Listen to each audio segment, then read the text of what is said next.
அதையும் செய்யாதே என்று சொன்ன என் காலிலே விழப்புரியா என்று சொல்லி நபிகள் நாயகம் ஸல்லல்லாஹு அலைஹி வஸல்லம் அவர்கள் அதை தடுக்கிறார்கள். காலில் விழ விட மாட்டேங்கிறாங்க. இந்த ஒரு மனுஷர் தானே அதுலயும் நின்றாரு. டேய் காலில் விழாத அப்படின்னு சொன்னாரே இல்லையா? காலில் விழுந்து தூக்கி போடுங்க, எந்திரிச்சு நிக்க கூடாது. காலில் விழு ரொம்ப வருது. இவர் என்ன பண்றாரு தெரியுமா? அனஸ் ரலியல்லாஹு அன்ஹு அறிவிக்கிறார்கள், நாங்கள் எல்லாம் உட்கார்ந்து இருப்போம், எங்களை நோக்கி ரசூல் ஸல்லல்லாஹு அலைஹி வஸல்லம் வருவார்கள், ஒரு ஆள் எந்திரிக்க மாட்டோம். யார் சொல்றா? அனஸ் சொல்றாங்க. அனஸ் சின்ன பையன், எத்தனைங்க ரசூல் ஸல்லல்லாஹு அலைஹி வஸல்லம் உடைய காலத்துல வீட்டுல வேலை செஞ்ச சின்ன பையன். அவர் சொல்லுகிறார், நாங்கள் எல்லாம் அமர்ந்திருக்கிற சபைக்கு நபிகள் நாயகம் ஸல்லல்லாஹு அலைஹி வஸல்லம் வருவார்களானால் அவர்கள் வருகிறார்களே என்பதற்காக நாங்கள் எழுந்து நிற்க மாட்டோம். ஏன் எழுந்து நிற்க மாட்டோம் என்றால், இன்னும் சொல்றாரு, இன்னொரு வார்த்தை சேர்க்கிறார், லம் யகுன் ஷஹ்ஸுன் அஹப்ப இலைனா மின் ரசூலில்லாஹி ஸல்லல்லாஹு அலைஹி வஸல்லம். உலகத்தில் எவனும் ரசூலுல்லாஹ் அளவுக்கு எங்களுக்கு விருப்பமானவன் கிடையாது, அவ்வளவு நேசிக்கிறோம். ஆனாலும் அவர்கள் வந்தால் நாங்கள் எழமாட்டோம். எதுக்காக எழமாட்டோம் தெரியுமா? அவர்கள் அதை வெறுப்பார்கள், பிடிக்காது. தனக்காக ஒருவர் எழுந்து நிற்பது பிடிக்காது. எப்படிப்பட்ட ஆள் பாத்தீங்களா? ஒரு அஜர்த்து கூட, இஸ்லாமிய அஜர்த்து, தான் ஓதி கொடுக்கிற மாணவர்கள் தனக்கு எழுந்து நிற்கும் விரும்புறாருங்க. பள்ளிக்கூடத்தில் செய்யறாங்க மார்க்க இல்லாதவன். நபிகள் நம்ம எப்படி யாரை நம்புறது? இவரை தவிர யார் இருக்கா நம்புறது சொல்லுங்க. யாரை நம்பி அவருக்கு பின்னாடி போறது? ஒரு ஆள் கிடைக்கும், இவர் தான் நிக்கிறார், இவர் தான் நிக்கிறாரு தவிர யாரையும் கண்ணை மூடிக்கிட்டு பின்னாடி போறதுக்கு லாயக்கே இல்லை. இந்த ஒரு ஆளைத்தான் கண்ணை மூடி பின்னாடி போகலாம். கண்ணை மூடிக்கிட்டு போ, பிடிக்குதோ பிடிக்கல போ. உன்னை கொண்டே கணத்துல தள்ள மாட்டார், உன்னை கொண்டே விற்க மாட்டார், உன்னை ஏமாற்ற மாட்டார், உனக்கு கேடு செய்கிற ஒன்றையுமே செய்ய மாட்டார். உன்னுடைய மானம், மரியாதை, சுயமரியாதைக்கு அவரால் ஒரு இழுக்கும் ஏற்படாது. உன்னுடைய மண்டையை கொண்டே இவர் காலில் வைக்க சொல்ல மாட்டார். அப்ப இவர் காசையும் சம்பாதிக்கல, கௌரவத்தையும் சம்பாதிக்கல, அந்தஸ்து சம்பாதிக்கல. எல்லாரும் மாதிரி தான் போறாரு, எல்லாரும் மாதிரி தான் நடக்கிறாரு, எல்லாரும் மாதிரி தான் தூங்குறாரு, எல்லாரும் எந்த அளவுக்குன்னா, சுபுகு தொழுகை முடிந்த உடனே முஸ்லீம்ல வரக்கூடிய ஹதீஸ், சுபுகு தொழுகை முடியுது, முடிஞ்சு ரசூல் ஸல்லல்லாஹு அலைஹி வஸல்லம் என்ன செய்வாங்க? எந்திரிக்காம அப்படி சம்மணம் போட்டு உட்கார்ந்துக்குவாங்க.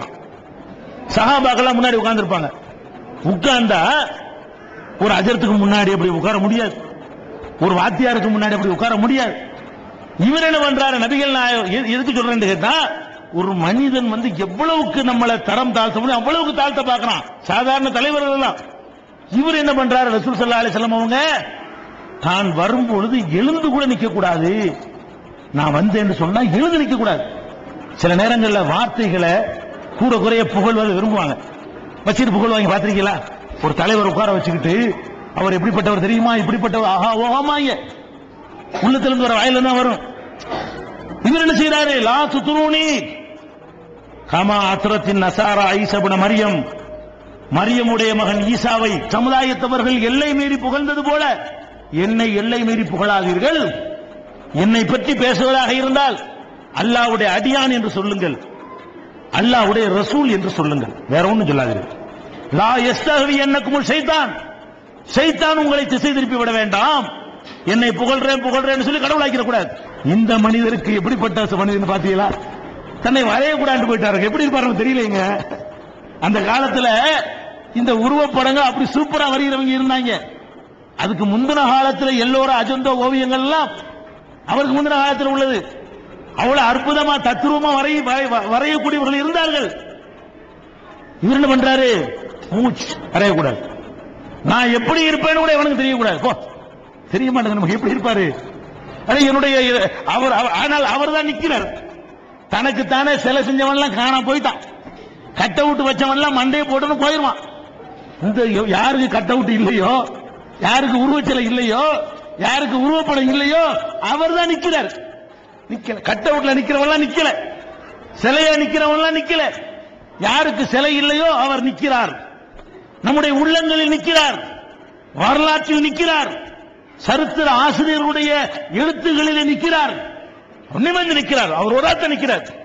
14 நூற்றாண்டுக்கு முந்தி வாழ்ந்த ஒரு மனிதனை பற்றி உலகத்தில் எவனும் பேசுவது கிடையாது. இவரை பற்றி பேசப்படுகிறது. எப்படி பேசப்படுகிறது? எப்படிப்பட்ட, அதாவது இதெல்லாம் வேணாண்டு ஒதுக்குனதுக்கு அல்லாஹ் கொடுத்த கௌரவம் எப்படி தெரியுமா? உலகத்திலேயே ஒரு கருத்து கணிப்பு, நடத்தி அது ஒரு 2 மாசம் கொஞ்சம் கேள்வியை போட்டான். உலகத்திலேயே ஒரு பெயர் தான் அதிகமாக சூட்டப்பட்டிருக்கிறது, அந்த பெயர் எது? அதுக்கப்புறம் விளம்பரம் 5 நிமிஷம் சஸ்பென்ஸ் வச்சு கடைசியில் விட என்ன? முகமது. முகமது தான் இந்த உலகத்திலேயே சின்ன சமுதாயம், பெரிய பெரிய சமுதாயம்லாம் இருக்கிறாங்க. உலகத்தில் எவன் பேரா இருந்தாலும் வேற பேர் வைக்கிறான் முகமது சேர்த்துக்கிறான். இப்ராஹிம் வைக்க அவனுக்கு ஆசை இருந்தாலும் முகமது இப்ராஹிம் இருக்கிறான். அப்துல்லான்னு வைக்க அவனுக்கு ஆசை இருந்தாலும் முகமது அப்துல்லா இருக்கிறான். அப்ப இந்த முகமது என்ற பெயர் தான் உலகத்திலேயே சின்ன சமுதாயம். நம்ம எவ்வளவு 120 கோடி இருக்கிறோம், 600 கோடி பேர்ல 120 கோடி இருக்கிற இந்த சமுதாயத்தில் தான் அவருடைய பெயர் அதிகம் இருக்கு. எந்த அளவுக்கு அதிகம் இருக்குன்னா அந்த அளவுக்கு எந்த சமுதாயம் யாருடைய பேரும் இல்லை. அது மாத்திரம் இல்ல, 24 மணி நேரமும் ஒருவருடைய பெயர் உலகம் முழுவதும் ஓங்கி உச்சரிக்கப்படுகிறது என்று சொன்னால் அதுவும் இவருக்கு தான் கிடைச்சிருக்கு. இந்த செகண்ட் அவருடைய பெயர் சொல்லப்படும், அடுத்த செகண்ட் சொல்லப்படும். எப்ப சொல்லப்படுது? பாங்கு சொல்ற இல்லைங்க, பாங்குல அவரை பத்தி உச்சரிக்கிறீங்களா? மைக்க போட்டு அஷ்ஹது அன்ன முஹம்மதர் ரசூலுல்லாஹ்ங்கறீங்களா? அல்லாஹ் அக்பர் அல்லாஹ் அக்பர் சொல்லி கொண்டு வரும் பொழுது அஷ்ஹது அன்ன முஹம்மதர் ரசூலுல்லாஹ்ங்கறீங்க. உதாரணமா மகரிப் பாங்கு, இங்க மகரிப் பாங்கு சொல்லிட்டீங்க, பாங்கு சொன்ன உடனே முடிஞ்சிச்சுன்னு அர்த்தம் இல்ல. 1 நிமிஷம் கழிச்சு இன்னொரு ஊர்ல மகரிப் வரும், அடுத்த நிமிஷம் அந்த மகரிப் அங்க வரும், அடுத்த நிமிஷம் ஒரு ஊர்ல மகரிப், அடுத்த நிமிஷம் ஒரு ஊர்ல மகரிப், அப்படி சொல்லிக்கிட்டே இருக்கும், போய்கிட்டே இருக்கும். இந்த ஓசை முடிஞ்ச உடனே இன்னொரு இடத்துல சொல்லுவான், இன்னொரு இப்ப எங்கேயாவது மகரிபா இருக்கும், இப்ப எங்கேயாவது மகரிபா இருக்கும் இல்லையா? ஒரு மகரிபு என்ற நேரத்தை 24 உலகம் உருண்டையா இருக்கிறது, எல்லா பக்கமும் அடைந்து கொண்டே இருக்கிறது. இதே மாதிரி சுபுகு இப்படி 5 இடத்துல இந்த வினாடியில ஒரு இடத்தில் சுபுவுக்கு சொல்லப்படுகிறது, இந்த வினாடியில். இதே வினாடியில் ஒரு இடத்தில் லுஹருக்கு பாங்கு சொல்லப்படுகிறது, இதே வினாடியில ஒரு இடத்துல அசருக்கு சொல்லப்படுகிறது, இதே வினாடியில மகரிபுக்கு சொல்லப்படுகிறது. ஒரு வினாடியிலும் 5 நேரத்தில் சொல்லப்படுற பேர் இவர் பேர் தான், அல்லாஹ்வுடைய பேர் சொல்லப்படுற மாதிரி. அப்படியான ஒரு அந்த, ஆனால் இவருக்கு என்ன இல்ல, இவருக்கு படம் இல்ல, சிலை இல்ல, கட் அவுட் இல்ல, ஒண்ணுமே கிடையாது. கட் அவுட் வச்சதை எதிர்த்தமா இல்லையா? முகமது ஸல்லல்லாஹு அலைஹி வஸல்லம் அவர்களுக்காக ஒரு இடத்தில் சிலை வைக்கப்பட்டது. அழகான சட்டதிட்டங்களை சிவிலா இருந்தாலும் கிரிமினலா இருந்தாலும் லாவுல ஒரு லாவுக்குள்ள கொண்டு வந்த ஆட்கள்ல 10 பேர் உலகத்தில் தேர்கிறார்கள் என்று சொல்லி 10 அறிஞர்களுக்கு, சிந்தனையாளர்களுக்கு, உலக மகா சட்ட மேதைகளுக்கு அமெரிக்காவுடைய சுப்ரீம் கோர்ட்ல சிலை வைத்தான். அந்த 10 ஒரு சிலையாக நபிகள் நாயகம் ஸல்லல்லாஹு அலைஹி வஸல்லம் அவர்களுக்கும் கற்பனையாக ஒரு வடிவத்தை எடுத்து அவன் சிலை வைத்து முகமது நபின்னு எழுதி வைத்தான். எனக்கு சிலவை உனக்கு சிலவைன்னு சண்டை போடுற உலகத்துல எர்றான்னு சொல்லி போராடின ஒரே சமுதாயம் இது. நம்ம என்ன பண்ணோம்? நம்மளே போராடி இருக்கிறோம். தமிழகத்தில் போராடினோம், காஷ்மீர்ல போராடினாங்க, பாலஸ்தீன்ல போராடினாங்க, ஏன் அமெரிக்காவில் போராடினாங்க. முகமது நபியுடைய சிலை எடு, நாங்கள் சிலைக்கு உடன்படவில்லை, அவரை பின்பற்றி நாங்கள் ஒவ்வொருவரும் முகமது நபியாக வாழ விரும்புகிறோம், படம் காட்ட விரும்பல என்று சொன்ன ஒரு சமுதாயம். அப்ப இந்த ஒரு மனிதர் எப்படிப்பட்ட ஒரு தியாகம் பண்றாருன்னு கேட்டா, புகழையும் விரும்பவில்லை, காசையும் சம்பாதிக்கல, தன்னை பற்றி உலகமெல்லாம் நினைவு கூறணும் என்பதற்காக தனக்கு ஒரு சிலையை வடித்து விட்டு செல்லவும் அவர் ஆசைப்படவில்லை. பெரிய ஆட்கள்லாம் விட்டுருக்குங்க, நீங்க நெஞ்சில கை வச்சு சொல்லுங்க, உங்க போட்டோவை பார்த்து நீங்க ரசிச்சதில்லை, எல்லாத்தையும் இந்த செய்தார்கான இல்ல, பெரிய தலைவரை விடுங்க, உங்க போட்டோ வச்சுட்டு அவர் ரசிக்கிற அவங்களே ரசிக்கிறதே இல்லையா? உங்க போட்டோவை பார்த்து நீங்க ரசிக்கிறீங்கள, இந்த கிறுக்கு எல்லாத்தையும் அற்பத்திலும் அற்பமா நம்ம கிட்ட இருக்குத, இந்த கிறுக்கு அவருக்கு பிடிக்கல இல்ல, இதுல யாரு வெல்ல முடியல, அவர் தானே வென்றிருக்கிறாரு, அவர் தானுங்க. இந்த என் படத்தை எடுக்காத, வரையாத, குற்றம் பாவம் சொன்னாரே இல்லையா?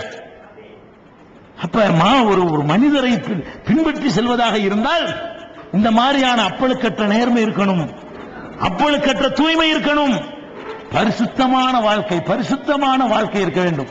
அது இருந்தது. அது மாத்திரமில்ல, ஒவ்வொரு தகுதியா, வீரமா, தைரியமா, மன உறுதியா, அடக்குமுறைக்கு அஞ்சாத தன்மையா. வீரம்னா என்ன தெரியுமா? தைரியம்னா என்ன தெரியுமா? நபிகள் நாயகம் ஸல்லல்லாஹு அலைஹி வஸல்லம் அவர்கள்ட்ட இருந்த தைரியத்தை பாருங்க. இந்த அப்படி பிரமிக்கிறோம், என்னடா அஜர்த்து மாதிரி ஒரு மத குருவா இருக்கு, சுப்ஹானல்லாஹ் சொல்லுங்க, அல்ஹம்துலில்லாஹ் சொல்லுங்கிறாரு. இந்த ஆளுக்கு பாடுறா வீரம், எப்படி வீரம்? ஒரு நாள் மதீனாவுல ஒரு சலசலப்பு கேட்குது, ஏதோ வெளியூர்ல இருந்து ஒரு படை திரண்டு அது தாக்க வர்ற மாதிரியான ஒரு ஃபீலிங் ஏற்படுகிறது. மக்கள் எல்லாம் வெளியே ஓடியாண்டாங்க வீட்டை விட்டு. ஏன்னா எப்ப வேண்டாலும் யுத்தங்கள் நடக்கக்கூடிய காலம்.